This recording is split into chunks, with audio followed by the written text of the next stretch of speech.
ಕೇಂದ್ರ ಸಚಿವ ಅನಂತಕುಮಾರ್ ಹೆಗಡೆಗೆ ಜೀವ ಬೆದರಿಕೆ ಕರೆಯನ್ನ ಮಾಡಲಾಗಿದೆ. ತಡರಾತ್ರಿ 1:45 ಸುಮಾರಿಗೆ ಸಚಿವರ ಮನೆಗೆ ದೂರವಾಣಿ ಕರೆ ಮಾಡಿದ್ದಾರೆ ದುಷ್ಕರ್ಮಿಗಳು. ಜೀವ ಬೆದರಿಕೆ ಹೆದರಿಕೆಯನ್ನ ಮಾಡಿದ್ದಾರೆ. ಸಚಿವರ ಮನೆಯ ಲ್ಯಾಂಡ್ಲೈನ್ ನಂಬರ್ಗೆ ಈ ಒಂದು ಕಾಲ್ ಬಂದಿದೆ ರಾತ್ರಿ 1:45 ಸುಮಾರಿಗೆ. ಸೊ ಇಲ್ಲಿ ಜೀವ ಬೆದರಿಕೆ ಕರೆ ಹಾಕಿದ್ದಾರೆ. ಹಾಗೆ ಕೆಲವು ಎಚ್ಚರಿಕೆಗಳನ್ನು ಕೂಡ ಕೊಟ್ಟಿದ್ದಾರೆ. ಏನು, ನಿಮ್ಮ ಪಾಡಿಗೆ ನೀವು ಕೆಲಸ ಮಾಡ್ಕೊಂಡಿರಬೇಕು. ಇದು ಕೇಂದ್ರ ಸಚಿವರ ಮನೆಯ ಲ್ಯಾಂಡ್ ಫೋನ್ಗೆ ಬಂದಂತಹ ಕಾಲ್. ದುಷ್ಕರ್ಮಿಗಳು ಅಪರಿಚಿತರು ಈ ಒಂದು ಕಾಲ್ ಮಾಡಿದ್ದಾರೆ. ನಿಮ್ಮ ಪಾಡಿಗೆ ನಿಮ್ಮ ಕೆಲಸ ಮಾಡಿಕೊಂಡು ನೀವಿರಬೇಕು, ಬೇರೆ ಸಮುದಾಯದ ಬಗ್ಗೆ ಮಾತನಾಡಿದ್ರೆ ಬಿಡೋದಿಲ್ಲ, ನಿಮ್ಮ ಜೀವ ತೆಗಿತೀವಿ ಅಂತ ಬೆದರಿಕೆ ಕರೆಯನ್ನು ಮಾಡಿದ್ದಾನೆ, ಬೆದರಿಕೆ ಹಾಕಿದ್ದಾನೆ ಅನಾಮಿಕನೊಬ್ಬ. ಆ ಕಡೆಯಿಂದ ಮಾತನಾಡಿದಂತಹ ಹೆಸರು ಹೇಳದ ವ್ಯಕ್ತಿ ನಿಮ್ಮ ಕೆಲಸ ಮಾಡ್ಕೊಂಡು ನೀವಿರಬೇಕು, ಇತರೆ ಸಮುದಾಯದ ಬಗ್ಗೆ ಮಾತನಾಡಿದ್ರೆ ಬಿಡೋದಿಲ್ಲ, ನಿಮ್ಮ ಜೀವ ತೆಗಿತೀವಿ ಅಂತ ಬೆದರಿಕೆಯನ್ನು ಹಾಕಿದ್ದಾನೆ. ಸಚಿವರು ಮನೆಯಲ್ಲಿ ಇರಲಿಲ್ಲ ಆ ಟೈಮಲ್ಲಿ. ಸೊ ಹಾಗಾಗಿ ಅವರ ಪತ್ನಿ ರೂಪಾ ಹೆಗಡೆ ಈ ಒಂದು ಕಾಲನ್ನು ರಿಸೀವ್ ಮಾಡ್ಕೊಳ್ತಾರೆ. ಸಚಿವರು ಮನೆಯಲ್ಲಿ ಇರೋದಿಲ್ಲ ಆ ಒಂದು ಕಾಲ್ ಬಂದಂತಹ ಟೈಮಲ್ಲಿ. ರೂಪಾ ಹೆಗಡೆ ಅವರು ರಿಸೀವ್ ಮಾಡ್ಕೊಂಡಾಗ ಅವಾಚ್ಯ ಶಬ್ದಗಳಿಂದ ನಿಂದಿಸಿದಾಗ ರೂಪಾ ಹೆಗಡೆ ಕಾಲನ್ನು ಕಟ್ ಮಾಡ್ತಾರೆ. ಸಚಿವರ ಆಪ್ತ ಸಹಾಯಕ ಸುರೇಶ್ ಶೆಟ್ಟಿ ಈಗ ಶಿರಸಿ ಠಾಣೆಯಲ್ಲಿ ದೂರನ್ನು ದಾಖಲು ಮಾಡಿದ್ದಾರೆ. ಈ ಒಂದು ಅಪರಿಚಿತ ಜೀವ ಬೆದರಿಕೆ ಕರೆ ಬಂದಿರೋದ್ರ ಬಗ್ಗೆ, ಯಾರಾತ, ಎಲ್ಲಿಂದ ಮಾಡಿದ್ದಾನೆ, ಅದರ ಬಗ್ಗೆ ಠಾಣೆಯಲ್ಲಿ ಈಗ ದೂರು ದಾಖಲಾಗಿದೆ. ಅದರ ತನಿಖೆಯನ್ನು ನಡೆಸ್ತಾರೆ. ಕೇಂದ್ರ ಸಚಿವ ಅನಂತಕುಮಾರ್ ಹೆಗಡೆಗೆ ಜೀವ ಬೆದರಿಕೆ ಕರೆ ಬಂದಿದೆ.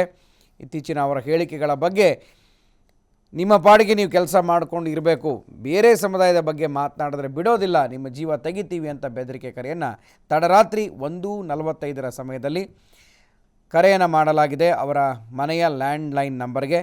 ಆದರೆ ಸಚಿವರು ಮನೆಯಲ್ಲಿ ಇರಲಿಲ್ಲ. ಸೊ ಹಾಗಾಗಿ ಸಚಿವರ ಪತ್ನಿ ರೂಪಾ ಹೆಗಡೆ, ಕೇಂದ್ರ ಸಚಿವ ಅನಂತಕುಮಾರ್ ಹೆಗಡೆ ಅವರ ಪತ್ನಿ ರೂಪಾ ಹೆಗಡೆ ಈ ಒಂದು ಕಾಲನ್ನು ರಿಸೀವ್ ಮಾಡಿದ್ದಾರೆ. ಆ ಟೈಮಲ್ಲಿ ಆತ ಅವಾಚ್ಯ ಪದಗಳಿಂದ ಮಾತಾಡ್ತಾ ಇರಬೇಕಾದ್ರೆ ತಕ್ಷಣಕ್ಕೆ ಕಾಲನ್ನು ಕಟ್ ಮಾಡಿದ್ದಾರೆ ಅವರ ಪತ್ನಿ ರೂಪಾ ಹೆಗಡೆ. ಸೊ ಈಗ ಸಚಿವರ ಆಪ್ತ ಸಹಾಯಕ ಸುರೇಶ್ ಶೆಟ್ಟಿ ಶಿರಸಿ ಪೊಲೀಸ್ ಸ್ಟೇಷನಲ್ಲಿ ಈ ಒಂದು ಕೇಸನ್ನು ದಾಖಲು ಮಾಡಿದ್ದಾರೆ. ನೋಡ್ತಾ ಇದ್ದೀರಿ ಆ ಒಂದು ಕೇಸ್ ದಾಖಲು ಮಾಡಿರುವಂತಹ ಪತ್ರವನ್ನು. ಸೊ ಏನೇನು ಆತ ಮಾತನಾಡಿದ್ದಾನೆ, ಎಷ್ಟೊತ್ತಿಗೆ ಕಾಲ್ ಬಂತು, ಸೊ ಇದನ್ನೆಲ್ಲವನ್ನು ಕೂಡ ಟ್ರೇಸ್ ಮಾಡ್ತಾರೆ.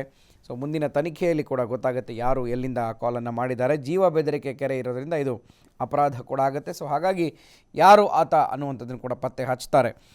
ನಿನ್ನೆ ತಡರಾತ್ರಿ ಕೇಂದ್ರ ಸಚಿವ ಅನಂತಕುಮಾರ್ ಹೆಗಡೆ ಮನೆಗೆ ಒಂದು ಕಾಲ್ ಬರುತ್ತೆ 1:45 ಸುಮಾರಿಗೆ. ನಂತರ ಬೆದರಿಕೆ ರಿಸೀವ್ ಮಾಡಿದ ತಕ್ಷಣ ಅವರ ಪತ್ನಿ ರಿಸೀವ್ ಮಾಡ್ತಾರೆ, ಅನಂತಕುಮಾರ್ ಹೆಗಡೆ ಅವರ ಪತ್ನಿ ರೂಪಾ ಹೆಗಡೆ. ಸೊ ಆ ಟೈಮಲ್ಲಿ ಅವಾಚ್ಯ ಪದಗಳಿಂದ ನಿಂದಿಸಿ ಬೆದರಿಕೆಯನ್ನು ಕೂಡ ಹಾಕಲಾಗಿದೆ. ನಿಮ್ಮ ಪಾಡಿಗೆ ನೀವು ಕೆಲಸ ಮಾಡ್ಕೊಂಡಿರಬೇಕು, ಬೇರೆ ಸಮುದಾಯದ ಬಗ್ಗೆ ಮಾತನಾಡಿದ್ರೆ ಸುಮ್ಮನೆ ಬಿಡೋದಿಲ್ಲ, ನಿಮ್ಮ ಜೀವ ತೆಗೆಯುತ್ತೀವಿ ಅಂತ ಬೆದರಿಕೆಯನ್ನು ಅನಾಮಿಕನೊಬ್ಬ ಹಾಕಿದ್ದಾರೆ. ಈ ಕುರಿತು ಮತ್ತಷ್ಟು ಮಾಹಿತಿಯನ್ನು ಪಡೆಯೋಣ. ನಮ್ಮ ಶಿರಸಿಯ ಪ್ರತಿನಿಧಿ ವಿನಾಯಕ್ ದೂರವಾಣಿ ಸಂಪರ್ಕದಲ್ಲಿದ್ದಾರೆ. ವಿನಾಯಕ್, ಸಚಿವರ ಮನೆಗೆ ಈ ಒಂದು ದೂರವಾಣಿ ಕರೆ ಬಂದಿದೆ, ಬೆದರಿಕೆಯನ್ನು ಹಾಕಿದ್ದಾರೆ. ಸೊ ಯಾರಿದ್ರು ಮನೆಯಲ್ಲಿ ರೂಪಾ ಹೆಗಡೆ ಅವರನ್ನು ಹೊರತುಪಡಿಸಿದ್ರೆ? ಸೊ ಏನು ನಡೀತು ನೆನೆ ಘಟನೆ ಅಂತ?